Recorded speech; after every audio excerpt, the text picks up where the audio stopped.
Hi friends, welcome to Chennai food.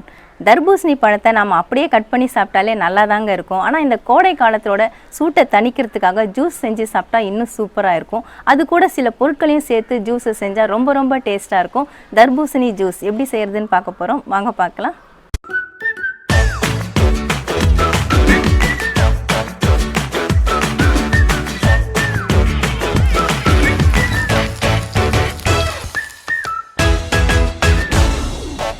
தர்பூசணி பழத்தை வச்சு வித்தியாசமான டேஸ்ட்டில் ஜூஸ் ரெடி பண்ண போகிறோங்க. அதுக்கு நீங்கள் தர்பூசணி பழத்தில் இருக்கக்கூடிய கொட்டைகள் எல்லாத்தையுமே ரிமூவ் பண்ணிவிட்டு எடுத்துக்கோங்க. ஒரு கொட்டை கூட இல்லாமல் நான் எல்லாத்தையுமே ரிமூவ் பண்ணிட்டேன் பாருங்கள். இந்த மாதிரி சுத்தமாக கொட்டையே இல்லாமல் எல்லாத்தையும் ரிமூவ் பண்ணி எடுத்துக்கோங்க. இதை நம்ம மிக்ஸி ஜாருக்கு மாற்றிக்கலாம். நான் மிக்ஸி ஜாருக்கு மாற்றிட்டு இதை அரைச்சி எடுத்துக்கலாம். தர்பூசணி பழத்தை நான் அரைச்சி எடுத்துட்டேங்க. பாருங்கள், நான் தண்ணி எதுவுமே சேர்க்கலை. அதில் இருக்கக்கூடிய தண்ணியிலே நல்லா அரைப்பட்டுருக்குது. இதை நான் பவுலுக்கு மாற்றிக்கிறேன். உங்களுக்கு வேணும்னா நீங்கள் கொஞ்சமாக தண்ணி சேர்த்துக்கலாம்.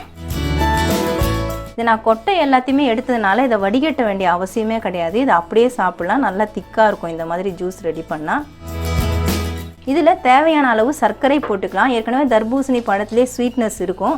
இருந்தாலும் கொஞ்சம் இனிப்பு சேர்த்தா இன்னும் கொஞ்சம் நல்லாயிருக்கும். நான் 1 ஸ்பூன் அளவுக்கு சர்க்கரை சேர்க்குறேன். உங்களோட இனிப்புக்கு தகுந்த போல் நீங்கள் சேர்த்துக்கோங்க. சர்க்கரையை நல்லா கரைச்சி விட்டுக்கலாம். இதில் டேஸ்ட்டுக்காக நான் கொஞ்சமாக லெமன் ஜூஸ் சேர்க்க போகிறேங்க. நிறைய பேர் தர்பூசணியை அப்படியே ஜூஸ் செஞ்சு சாப்பிடுவாங்க. கொஞ்சம் லெமன் சேர்த்துட்டு சாப்பிட்டா இன்னும் டேஸ்ட் நல்லாயிருக்கும். இது புளிப்பு சுவையும் சேர்த்து கொடுக்கும். நான் 1/2 லெமன் எடுத்துருக்கேன். நீங்கள் ஜூஸுக்கு தகுந்த போல் லெமன் சேர்த்துக்கோங்க. அதை பிழிஞ்சு விட்டுக்கிறேன். லெமன் சேர்த்துட்டு ஒரு தடவை கலந்துக்கலாம். கொஞ்சமாக இதில் நான் சப்ஜா சீடு சேர்க்க போகிறேங்க. ஏற்கனவே தர்பூசணியே ரொம்ப குளுமையானது தான்.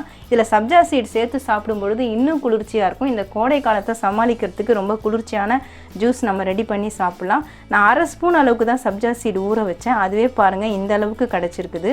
கிட்டத்தட்ட 2 ஸ்பூனுக்கு மேலே கிடச்சிருக்குது. அதையும் நான் இதில் சேர்த்துக்கிறேன். இப்போ நான் இதை ஜூஸ் கிளாஸ்க்கு மாற்றிட்டு உங்களுக்கு காட்டுறேன்.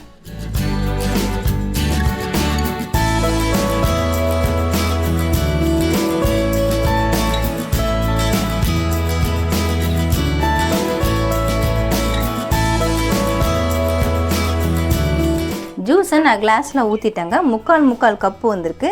இதில் நான் பொடிசாக கட் பண்ண இந்த தர்பூசணி பீஸை சேர்க்க போகிறேன். இது மாதிரி சேர்த்துட்டு சாப்பிடும்பொழுது இன்னும் நல்லாயிருக்கும். பல்லில் கடிப்படும் பொழுது கொஞ்சம் க்ரன்ச்சியாக இருக்க மாதிரி இருக்கும். அதனால் இதை சேர்த்துக்கலாம். அடுத்ததாக கொஞ்சமாக ஐஸ் க்யூப் சேர்த்துக்கலாம். எப்போவுமே ஜூஸுன்னா ஐஸ் க்யூப் இல்லாமல் இருக்காது. அதனால் ஐஸ் க்யூப் சேர்த்துக்கலாம். நான் 3 பீஸ் சேர்த்துருக்குறேன். அவ்வளவுதாங்க. சூப்பரான டேஸ்ட்டில் வித்தியாசமான முறையில் தர்பூசணி ஜூஸ் ரெடி பண்ணிட்டோங்க. இதில் இருக்கக்கூடிய சப்ஜா சீடு, அந்த லெமன் ஜூஸ் எல்லாமே ரொம்ப டேஸ்ட்டை கொடுக்கும். ரொம்ப வித்தியாசமான ஜூஸ். கண்டிப்பாக நீங்களும் ட்ரை பண்ணி பாருங்கள்.